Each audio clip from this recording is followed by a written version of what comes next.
Good morning. Wake up with me Wednesday. Try to keep this brief because I gotta get the little girl to daycare and there's just not enough time in the day, right? But that is a lie that I tell myself. You just gotta make the time, right? So I am sharing with you a topic from the science of happiness. So for those of you that don't know, I am a certified science of happiness trainer. So I've done research in the science of happiness, and the more I share it with others, the more it's ingrained in my brain and reminds me of the tools that I can use in times when I need it most. And so this particular concept is our return on happiness, right? So like we talk about like your return, your ROI, return on investment in the business world. Well, this is ROH, return on happiness, and the concept of trading up or trading down. So from the workbook that we work through, good morning, Jules. We trade constantly. Time for money, solitude for relationships, work for leisure. The list is endless, you guys. So the goal is to ensure, good morning, Sarah. The goal is to ensure that what we are trading for is worth more to us than what we are giving up, right? So a couple of examples that the workbook shares that you can work through is receiving a promotion at work gives you more money and improved status maybe at your company, but longer work days and maybe less family time, right? So that would be like, and it's an assessment. So for me, that would be a trade down. Like I always crave more family time, right? I want to try to be present with my family, but you have to decide what works best for you and what is a trade up or a trade down. So this one, buying a bigger home in the suburbs, but increasing your commute time for work, right? So we choose to live in the country, but I was very mindful to make sure I didn't have too long of a commute because again, everybody wants more time, right? So I want more time with my family, and it's very interesting how through working from home or working remotely now through this COVID crisis, it's given me the ability to be home more because, hey, Amy, I don't have an hour commute each day. Like I get done and I'm at home already. And I'm like, wow, what a blessing in such a plot twist of a situation, right? So it's just really great to assess those different things. So then there's this list, and I love the workbooks because you're able to practice it and really reflect on it. So when more of our decisions result in trading up than trading down, we increase our return on happiness and our experience is greater happiness, right?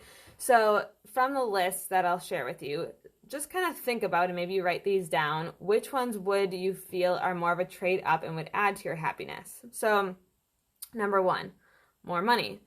It's okay if more money and you want more money, that's not a bad thing. I think their relationship with money, I mean, from my perspective or from my experience, it was kind of like this, not a bad thing, but it just felt icky, right?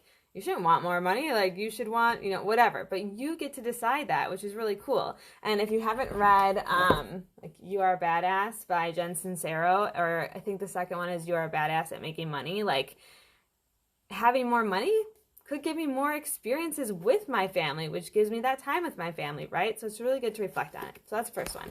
Moving cities, and you can put your own ones in here too. Traveling abroad, hello. I got the opportunity to do that, and I will say, from this list, experiences, that's another part of the science of happiness, but research has proven that experiences will give you greater happiness, right? Because you get to experience them, you can think back and savor moments through experiences that you've had. It doesn't have to be a trip, but that will give you more happiness than watching TV, which is another one of them. Number 4, graduating. Number 5, marriage. 6, becoming famous.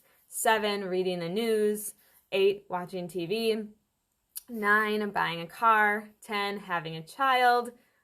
Huge trade up, right? I mean, man, being a mom is hard, but wow, did I never anticipate how much pride and joy a little human can bring to my life. It's just insane. 11, go on a date nights. And number 12, getting a dog, right? So those are just 12 random ones that they put on this worksheet. And then there's think of 2 boxes, or take your piece of paper and, do it like a little T-chart. And on this side, things that decrease my return on happiness. And on this side, things that increase my return on happiness.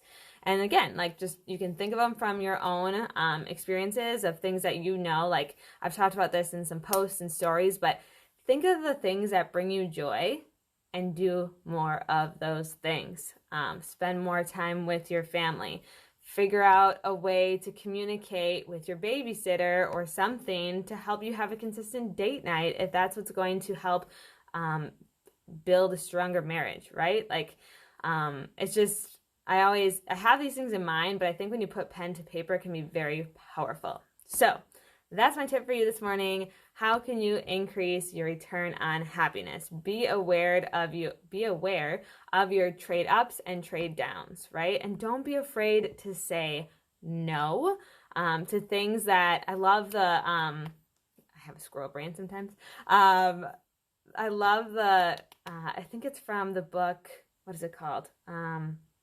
For the Love by Jen Hatmaker, and she says if it's not a hell yes, it's a hell no, and you can be so clear on that when you do an activity like this, or just say yes to the right things, right?